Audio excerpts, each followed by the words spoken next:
Welcome to the Vision Dream Basketball Training Podcast. Appreciate all of you guys for tuning in and listening wherever you're at on Apple Podcasts, Spotify, YouTube, wherever you might be. I really am thankful for every single one of you guys for choosing to listen to this episode. Today's episode is going to kind of build on a little bit of what we talked about last week in terms of last episode when we talked about the importance of nutrition. And although we're not really going to dive into that, we're going to talk about kind of the other side. You know, we talked about with training, right? You have your on-court stuff, your weight room stuff, but then it's all about your recovery, right? So obviously your nutrition plays heavily into that in terms of what you're eating, when you're eating, but also a major part of that recovery is your sleep, right? So we have to make sure that we're not hitting just the on-court stuff, the weight room stuff, and the nutrition, but also you got to make sure that your sleep is dialed in as well, because if you're lacking in the sleep department, then it's really going to hinder your results going forward, and ultimately it's going to prevent you from playing at your best when you need to be, okay? We're going to hop into what exactly that means, but, you know, sleep is extremely important for performance, for learning, for development of, you know, both your physical health and also, you know, it's important to your mental health as well. You know, some of the consequences for not properly sleeping can be, you know, you can perform worse in school. The way you react to things can be slower, can be more delayed. It can cause you to for a myriad of reasons, your recovery can be slower or not complete. And ultimately, it can cause you to get sick more often and to ultimately just not be at your best. So we're going to dive into that. Going to talk about why sleep is important, what you can do to make sure that you're getting enough sleep and you're maximizing the time that you are sleeping. You know, everything that I'm getting today is from the Gatorade Sports Science Institute. A lot of my stuff from last week was as well. They did a great study on a bunch of this stuff, specifically geared towards basketball players as well. And it's really good, so I want to read a lot of stuff from that today. But, you know, basically, the importance when it comes to athletics, right? Because sleep, what I listed off to you guys, the reasons why it's important and what lack of it can do. But also, if we just talk about from a strictly athletic perspective, reductions in your performance, okay? Your decision-making ability can be reduced as well. Your learning, your retention, and overall, a lot of your cognitive abilities are tied to how well-rested you are, the amount of sleep that you get. So if you aren't getting sleep, it's going to hurt you in those categories as well, okay? And like I'd mentioned, your immune function, so being able to stay healthy during the season, really during any time of the year, but especially when you're doing a lot of work, a lot of exercise, a lot of practice, a lot of workouts, sleep becomes even more important at those points, okay? And it can also leave you susceptible to weight gain and not putting on the amount of muscle that you might like. Okay, even if you might be eating the right things and doing what you're supposed to be doing in the weight room, not allowing your body to properly recover is going to hinder you in that category as well. Okay, and when we talk about, for those of you guys who are middle school, high school age, that's even more important, because as you're still not fully grown yet, sleep is even more crucial to your development, okay, for all those reasons. And of course, because your brain is still developing, your body is still developing, all those things are tie into why sleep is something that cannot be overlooked or overstated, the importance of it. But the obvious thing is that a lot of you aren't getting enough sleep, and your quality of sleep probably isn't very good as well, okay?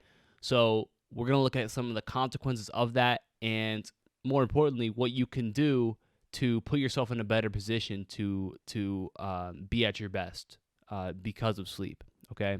So there's been a lot of studies that have been done on this. There was a study done by Riley and Dakin, and they reported decrements in a range of psychomotor functions after only one night of restricted sleep. So essentially, they proved that there were reductions in a person's ability, their physical abilities, after just one night of reduced sleep, okay? And what the study found, however, was that muscle strength, lung power, and endurance running were not affected, but a lot of the other factors that you might have, specifically your reaction time, and a lot of times your ability to function at sub-maximal levels, okay? So maybe your max speed wasn't decreased, but your ability to run at a 9 out of 10 effort, that was reduced with a night of decreased amount of sleep, okay? And what they also noticed is that, gross motor functions are less affected by sleep, but tasks that require fast reaction times, those are more affected when you have a reduced night of sleep. So in basketball, being able to quickly move your hands, quickly react to the defense, those things that you need to be able to do, that becomes worse and becomes slower when you're lacking sleep. Okay, so for a sport like basketball, the importance of sleep has to be recognized, and we have to take it very, very seriously. So the other thing they did is they looked at specific exercises, right? And looked at, okay, if we put guys through this exercise and they're running a sleep deficit, right? They're low on sleep right now. How is that going to affect them? Okay, what they did is they looked at 3 different exercises. They looked at maximal bench press, maximal leg press, and maximal deadlifts. Okay, so 3 compound movements, big time movements that require a lot of different muscles to be active, that require a lot of energy. And they found that when they tried to test the maximal load, when they took somebody who was well rested and then they compared that person when they weren't well rested, they found that in that sleep deprived state, they performed significantly worse on those maximal lifts. Okay, but again, what they also found is that on those sub-maximal lifts as well, so a step down, right, almost at their heaviest, it was even more affected, okay? So, and to a greater degree. So, essentially, what the study aimed to prove is that as they did this more and more often, right, so they go from 1 day where, you're not sleeping very much, 2 days, 3 days, as they continue to every night not get enough sleep, that performance and that the load they could lift became worse and worse and worse. Okay, so what they were aiming to prove is that the overall fatigue of multiple days of losing sleep has a bad impact, and it will continue to cause you to decline. Okay, and it's going to get worse and worse and worse. In my last episode, we talked a lot about nutrition and specifically carbohydrates and the impact they have in your body, as well as proteins as well. And there was a study that showed that when you're running on a lack of sleep, it's going to cause alterations in the way that you are able to metabolize carbohydrates. We talked about the importance of carbohydrates to kind of fuel the body, not only to fuel the muscles, right, through those glycogen storages, but also it's going to fuel your liver, which is going to allow you to kind of keep your blood sugar levels at a good rate, at a good standard. And also, it fuels your brain as well, so you're able to be more alert. So if there's something that alters that, that's going to cause a deterioration in not only our physical performance, but mentally as well. Our ability to focus and learn is not going to be there if we don't metabolize carbohydrates the same way. And they found that also affected your appetite, your food intake, and also lack of sleep affects protein synthesis. So we talked about protein synthesis in last week's episode as well, where essentially when you eat your protein, right, or you have a protein shake after you lift, protein it goes through something called protein synthesis, right, where essentially you broke down those muscles and just kind of give you the quick, you break down your muscles working out, and then you feed your muscles with that protein so they can build back stronger. Protein synthesis, that's altered and negatively affected when you're lacking sleep. Your body doesn't have enough energy to be able to do that. Okay, so that all of a sudden is going to affect what we do on the court and on the weight room. If we aren't able to metabolize carbohydrates as well, we're not going to perform as well on the court. And if we aren't able to go through protein synthesis as effectively as we can, then we're not going to build muscle as effectively as we can. And we're not going to recover and be ready to go the next day as quickly if protein synthesis is hindered by our sleep habits. So there was another study done that actually did the opposite of this. They took 6 basketball players, and for a couple weeks they just were on their normal sleeping patterns. They were getting enough sleep, okay, but they weren't sleep deprived, but they also weren't getting more than enough. They were getting a good amount of sleep.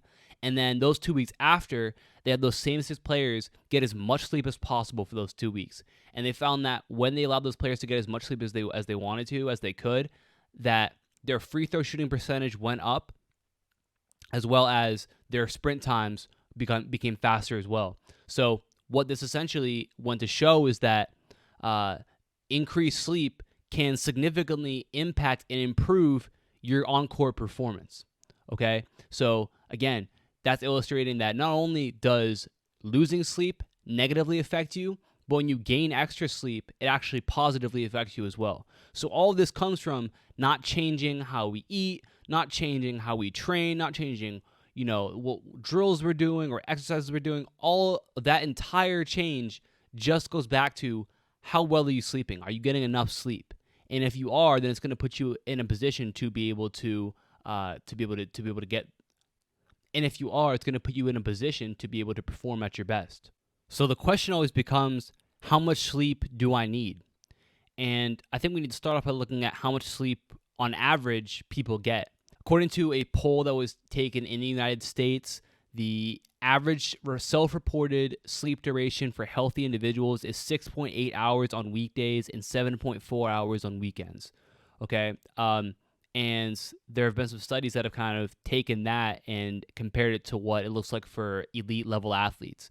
And they actually found that the average time that a person is in bed, right, whether they're awake or asleep, they're just in bed for the night, the average non-athlete was about 8 hours, a little bit over 8 hours, but 8 hours and 7 minutes.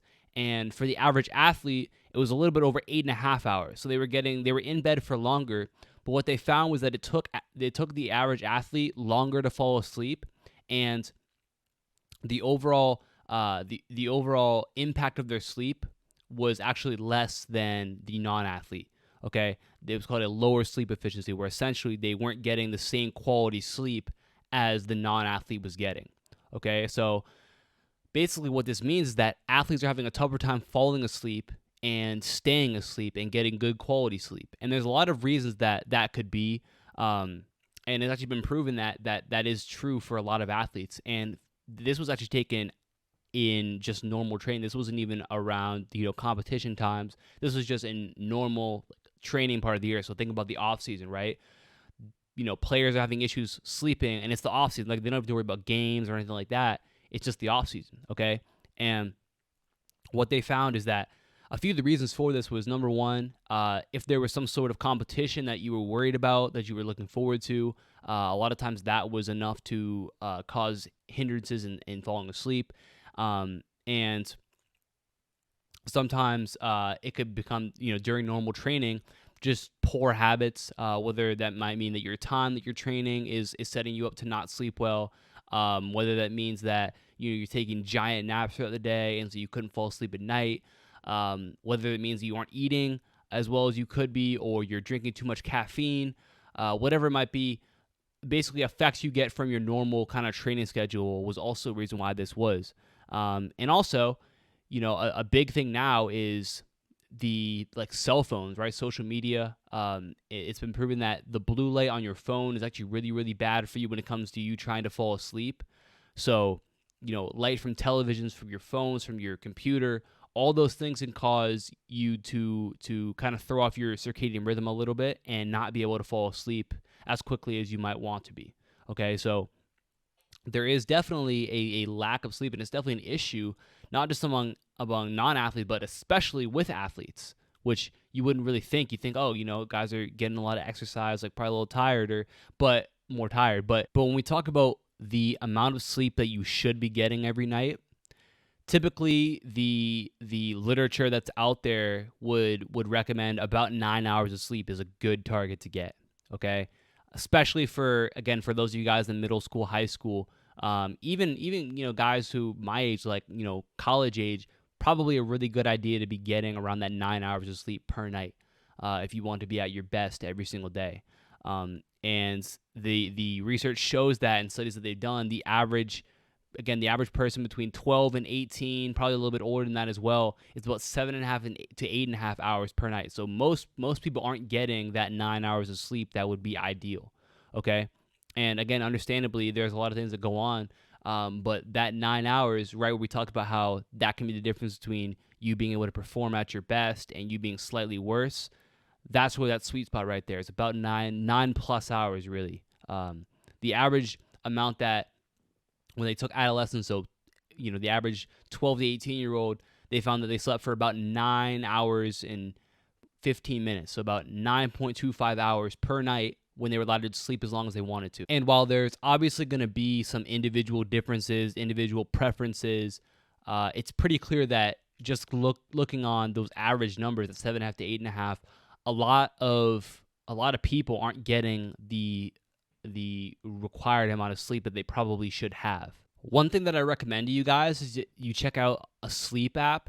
And this is something that I use on my phone. I'm trying to think of the name of it. It's just called Sleep Cycle. So essentially what it is it's like an alarm, and you can set your alarm for whatever, but it basically is going to track your sleep. So it's gonna be able to tell when you wake up during the middle of the night, because a lot of times you're going to wake up in the middle of the night and you don't even remember it at all. Okay, it's going to see how restless you are in your sleep, and it's going to give you like a score, like a percentage, on how good your sleep was.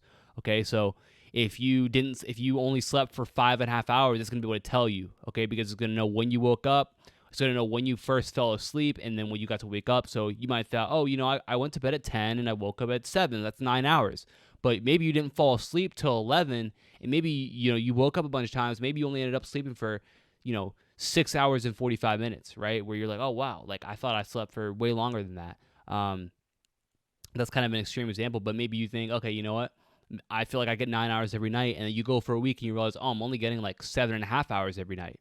Okay, that's a great way to be able to kind of assess this for you. And also what it's going to do, as we talked about earlier with athletes, a lot of times the actual quality of their sleep isn't great, okay? And Sleep Cycle can also rate you on your quality of sleep, so it's going to see how often you're moving around, how often are you waking up, are you really getting into that deep sleep in your REM cycle and staying there for a while to ultimately be in a place where your body can kind of release growth hormone, recovery. That's where your best recovery is going to happen, in that deep sleep. So are you actually getting there? Because if you aren't getting to your deep sleep, then that's a problem for you.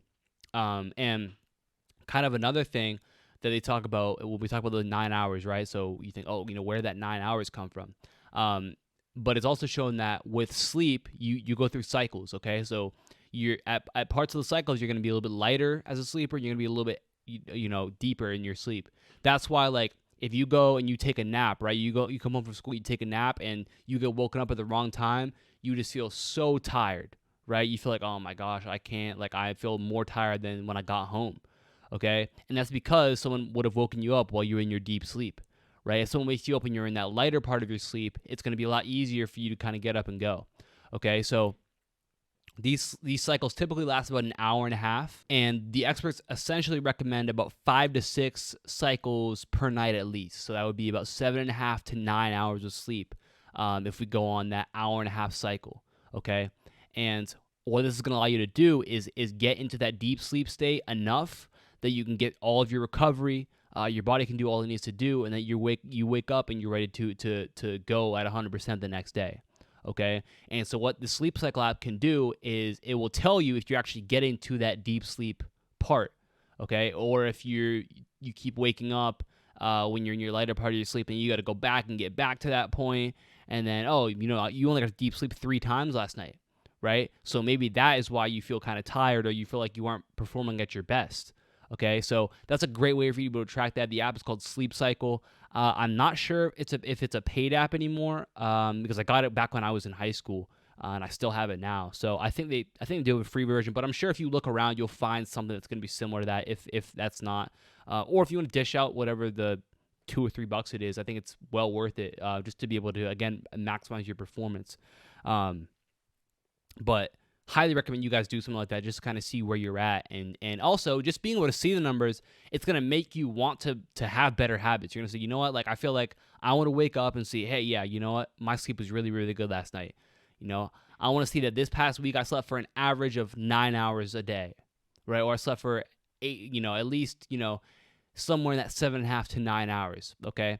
And the last thing that I'll talk about 2 more things about this app. I love this app, okay? They're not paying me at all. If they want to sponsor me, I'll take it, but this is a really great app.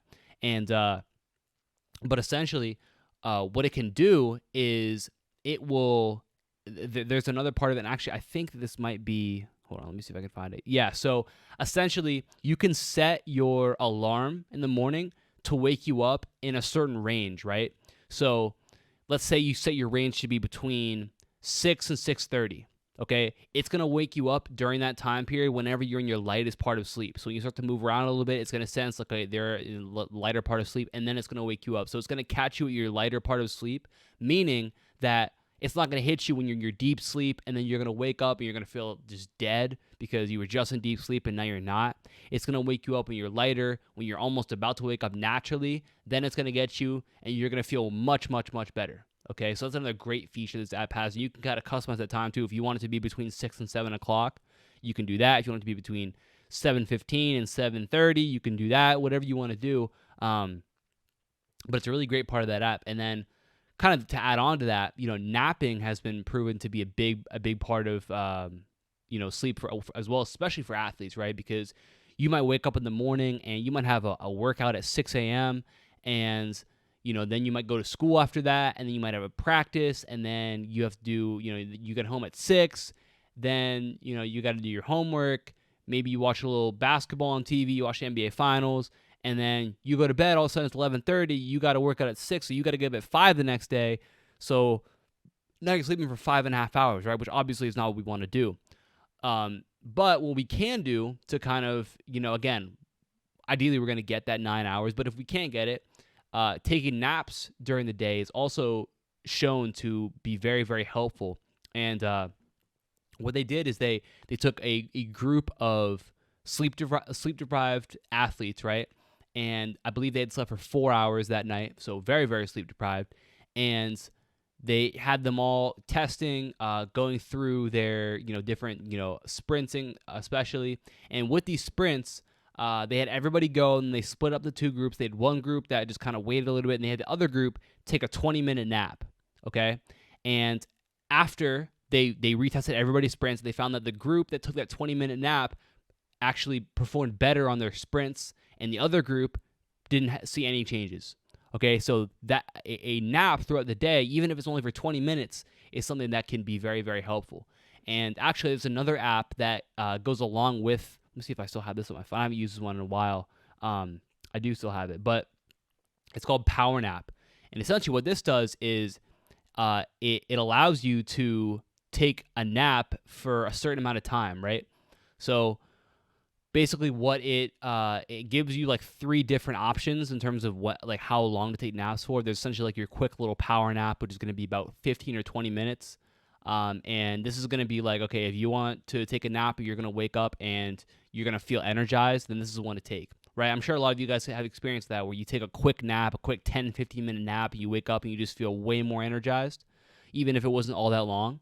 That's what this does, okay? So there's that. So then they have what's called a recovery nap, where you're going to nap for up to 45 minutes, okay?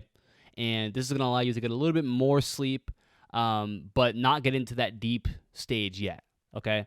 And then they're going to give you one sleep cycle, okay? So you're going to sleep for anywhere between 90 to 120 minutes, so 1.5 to 2 hours. And what this is going to do is going to allow you to get all the way through one of those deep sleep stages, okay? Because within that 90 minutes to 2 hours, you're going to get through that entire stage of your REM cycle, okay? And so basically, the reason that they pick these times is because if you were to sleep for an hour, right? If you fall asleep for an hour, chances are you're going to be in your deep sleep stage at around that time, okay? So instead of sleeping for an hour, it'd be better to sleep for 45 minutes. That will be before you get to that deep sleep stage, or it'd be better to wait until at least an hour and a half or 2 hours when you're out of that stage, okay? And again, it's going to give you kind of a range. So, for that power nap, you're going to be able to kind of sleep for up to 20 minutes. So, you won't be in your deep sleep cycle yet, but it's still going to wait till you're at a little bit of a lighter phase. So maybe you sleep for 18 minutes and it wakes you up. With the recovery part, maybe you sleep for 35 minutes and it wakes you up. And then obviously with that last one, it's between 90 and 120 minutes. So maybe you sleep for 105 minutes and then it gets you up. But really, really good stuff to use. So again, highly recommend. When I was in high school, I used this stuff all the time. Anytime I took a nap, I was basically using this. And then pretty much every night too, I was using the Sleep Cycle app. really, really, again, they're not paying me for this, but I think it's really, really helpful and something you guys can take up and use. But kind of on a side note there, but again, just kind of going forward, if you guys want something that can really help you with your sleep and be able to track, and you can be able to see what can I do to adjust this, that's something that you should be able to that you should take a look at. Just to kind of leave you guys with a couple other things you can do to try and maximize the sleep that you get every night. The one thing you want to do is you want to kind of maximize your time before you sleep. Okay, so I talked about the phones already, right? I believe on iPhones, I know this for sure. I know there's apps on Android. So if you have a smartphone, you can actually turn the blue light off on your phone. So on Apple, it's like a setting where I can set it so every night, I think at 7, the blue light filter goes on. So it takes out all the blue light on my phone. So I just have like a little yellow screen basically. And it's a way easier on you, and it doesn't mess up all your circadian rhythm and stuff like that. But also kind of TV does that. So if you want to go to bed at 10, it can be a really good idea for you to turn off all your electronics at 9, and then, eat something, whatever, eat something light, ideally, brush your teeth, take a shower, whatever, read a book for a little bit maybe, and then you're going to feel nice and primed and go to bed, okay? That's a really good habit to pick up, just being able to kind of unplug from things the hour before you want to go to bed, and that's going to put your brain in a much better position to be ready to sleep when you want to be asleep, okay? The other thing I'll say is that it's really important to pick a time to wake up and a time to go to bed and kind of try and stick to that, right? So for a lot of you guys, you have school where you might have to be at school at 8 every day, so you got to wake up at 6:30 to get ready, and then the weekend comes, you don't have to be anywhere, so you sleep till 4 o'clock in the afternoon, right? Well, now when you have to go back to school on Monday, your body just for 2 days was going to bed at 2 o'clock in the morning and waking up at 4 p.m. Well, now on Monday when you got to get up at 6, your body's used to staying up till 2, so now you're going to get 4 hours of sleep. Whereas suppose you would have said, you know what, I'm gonna give myself a little bit extra time. I'll wake up at 8:30 on Saturday and Sunday, right? I'm gonna go to bed at my normal time. I'm gonna go to bed at 10 o'clock, and I'll wake up at 8:30. Okay, so I'm still very well rested, but I'm not gonna sleep for 14 hours. And oh, by the way, those 14 hours are 2 a.m. to 4 p.m. Right? So it can be really, really beneficial for you guys to pick a time to wake up, a time to go to bed, and try and stay around that time the entire week. It's going to allow you to be more consistent with your sleep and not have giant crashes where you feel great on Saturday and Sunday because you got to sleep for 12 hours, but you feel terrible Monday and Tuesday because now you got to adjust to only sleeping for 5 hours now because your rhythm's all off. Okay, so that's kind of a couple things you can take to really improve your sleep. But again, just the importance of understanding what sleep can do to you. The difference between you performing at your best and you not performing at your best is not about what you do on the court. It's not about what you do in the weight room. It's not about what you eat. It's ultimately about how you sleep, okay? You're either going to be able to have an advantage over people because, again, most people aren't getting enough sleep. So this can either be your advantage or you can remain at a disadvantage because you struggle in that area. So again, I highly recommend you guys check out those apps. Just kind of see where you're at, right? See, man, I'm only sleeping for 7 hours a night, and it looks like I'm not doing a great job of making sure that I'm getting good sleep. So maybe I need to stop drinking coffee at 2 o'clock in the afternoon because caffeine has been proven to interrupt your ability to get into deep sleep. Okay, so maybe that's something you need to worry about. Maybe you're playing video games till midnight every night, and then you wonder why you can't fall asleep till 2:30. Well, could be because your brain is been flooded with all that blue light, so it's thinking, oh, it's daytime out, right? But in reality, it's midnight. Okay, so those are things you can start to dissect for yourself in your own life. What am I doing? What can I do to maximize my ability to get to sleep? And if you do that, ultimately, you're going to be in a very, very good position to take advantage of that. And again, the benefits of it are huge. You're going to be able to react faster, run faster, be stronger. Ultimately, you're going to be able to be the best basketball player you can possibly be. So to me, that's something that if you can get a habit of doing it, it's going to become easier and easier and easier, and it's going to just become a part of what you do. Okay, so hopefully this helps you guys out. Hopefully it was informative to you guys. If you guys have questions for me, as always, DM me on Instagram at VisionDrivenBasketball. If you don't have any questions for me, just go ahead and give me a follow anyway, so you see what's going on. Posting on there every week, on my story almost every day. So go ahead and check me out. Give me a follow. Say what's up, whatever. Leave a comment. And again, any questions, suggestions, and appreciate all you guys again. If you guys are on Apple Podcasts, really would appreciate if you guys would drop a review for me. If you guys are on YouTube, drop a like, subscribe. I'll talk to you guys later. Peace.